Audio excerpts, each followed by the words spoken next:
ओम शांति 3/6/2022।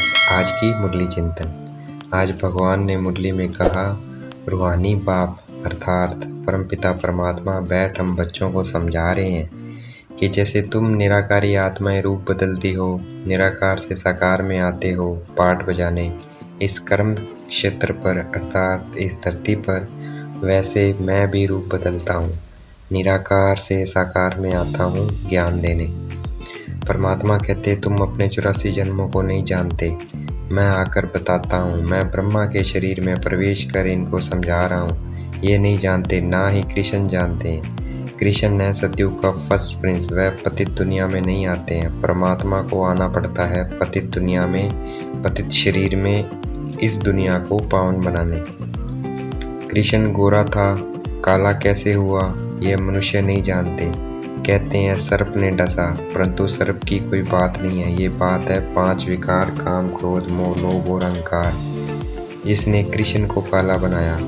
काम चिता पर बैठने से काले बन जाते हैं। परमात्मा कहते, मैं कल्प के संगम पर आता हूँ। जब कलयुग का अंत सतयुग की आदि होती है, शुरुआत होती है, मैं ही आकर स्वर्ग की स्थापना करता हूँ। सतयुग स्वर्ग है सुखधाम और ये कलयुग है दुखधाम। इस समय सब मनुष्य पतित भ्रष्ट है। सतयुग स्वर्ग में लक्ष्मी नारायण का राज्य था। वहाँ ना कोई पतित होता है, ना ही कोई भ्रष्टाचारी होता है।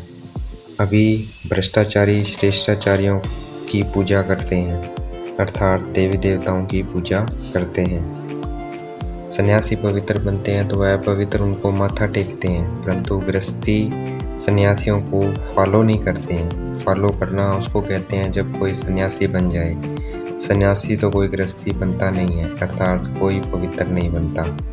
लेकिन यहाँ फॉलो करना है, ब्रह्मा बाबा और मम्मा जैसा बनना है। गाया भी जाता है फॉलो फादर मदर, यहाँ में ब्रह्मा बाबा और मम्मा जैसा बनना है। परमपिता परमात्मा कहते, तुम ऑलराउंडर हो, तुम 84 जन्म लेते हो। आदि से अंत तक देवी देवता धर्म वालों का ही ऑलराउंडर पाठ चलता है, दूसरे धर्म वालों का आदि से अंत तक पाठ नहीं चलता है। आदि सनातन अर्थात सबसे पुराना सिर्फ एक देवी देवता धर्म है, जो पहले सूर्यवंशी थे। आधा कल्प सूर्यवंशी चंद्रवंशी राज्य चलता है। आगे परमपिता परमात्मा कहते हैं, इस छोटे से युग संगम को कुंभ भी कहते हैं। भक्ति में परमात्मा को याद करते हैं और कुंभ का मेला लगाते हैं और परमात्मा को याद करते हैं, ये पतित पावन आओ हमें पावन बनाओ। हम परमात्मा से मिलने के लिए कितना भटके, यज्ञ किया, तप किया, दान किया, पुण्य किया, करते रहे, परंतु फायदा कुछ भी नहीं हुआ। अब इन सब भटकनों से छूट गए हैं। इस समय परमात्मा हमें पुरानी दुनिया से वैराग्य दिला रहे हैं, क्योंकि ये दुनिया समाप्त होने वाली है, कब्रिस्तान होनी है। इस समय सब कब्रिस्तान है। अभी परमात्मा परिस्तान स्थापन करते हैं, इसलिए परमात्मा को सब याद करते हैं, रावण को कोई याद नहीं करता। परमपिता परमात्मा ने कहा, मुख्य सिर्फ एक बात समझने की है कि परमात्मा कौन है, दिखता कैसे है, कहाँ रहता है, वो क्या करता है।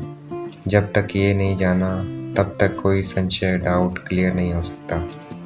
जिसको परमपिता परमात्मा की ये बातें क्लियर है, 1% भी संशय डाउट नहीं है, उसकी विजय निश्चित है। और जिसको 1% भी डाउट है, संशय, उसका विनाश निश्चिंत है। आगे परमपिता परमात्मा ने समझाया, बाप निराकार परमात्मा को कहा जाता है। वैसे तो गांधी को भी बापूजी कहते थे, परंतु यहाँ तो वर्ल्ड का, दुनिया का बापूजी चाहिए। परमपिता परमात्मा को ही वर्ल्ड का गॉडफादर कहा जाता है, तो वह बहुत बड़ा हुआ ना, उनसे वर्ल्ड दुनिया की बादशाही मिलती है। ब्रह्मा द्वारा विष्णु के राज्य की स्थापना होती है। अब हमें पता लग गया है कि हम विश्व के मालिक थे। पहले हम देवी देवता थे, फिर हम चंद्रवंशी बने, फिर हम वैश्यवंशी बने, फिर शूद्रवंशी बने। अब हम फिर ब्राह्मण बने हैं, पुरुषार्थ कर रहे हैं फिर से सूर्यवंशी देवी देवता बनने के लिए। ये सहज राजयोग है। इसकी नॉलेज सिर्फ एक परमपिता परमात्मा के पास ही है, जिसको प्राचीन भारत का राजयोग कहते हैं, क्योंकि परमपिता परमात्मा ने पहले भी कलयुग को सतयुग बनाया था। विनाश भी शुरू हुआ था। मुसलों की ही बात है, अर्थात एटॉमिक बॉम्ब्स की भी तब बात हुई थी। परमपिता परमात्मा ने बताया, सतयुग त्रेता में कोई लड़ाई नहीं होती है, ये लड़ाई बाद में द्वापर से शुरू होती है। ये मुसलों की लास्ट लड़ाई है, अर्थात एटॉमिक बॉम्ब्स की लास्ट लड़ाई है, और इसके साथ नेचुरल क्लाइमेटीज भी है। मूसलाधार बरसात होना, सूखा पड़ना, ये सब नेचुरल क्लाइमेटीज है। अर्थक्वेक भी नेचुरल क्लाइमेटीज है। इसमें कोई कुछ नहीं कर पाएगा नेचुरल क्लाइमेटीज में, चाहे इंश्योरेंस भी किया हो, कोई बचेगा ही नहीं तो कौन किसको देगा। परंतु अभी हम परमपिता परमात्मा को डायरेक्ट इंश्योर कर रहे हैं, जो फिर हमें 21 जन्म मिलता है। भक्ति में भी हम इंश्योर करते हैं, जो आगे अगले एक जन्म मिलता है। यहाँ तो अपना सब कुछ इंश्योर करना है, यहाँ तो अपना सब कुछ इंश्योर करना है, जिससे विश्व की बादशाही 21 जन्मों के लिए मिल जाती है। परमात्मा कहते हैं, ये मृत्यु लोक है, यहाँ तो किसी के पैसे धूल में ही दबे रह जाएंगे और किसी के राजा खा जाएगा, कहीं चोर लूट कर ले जाएंगे।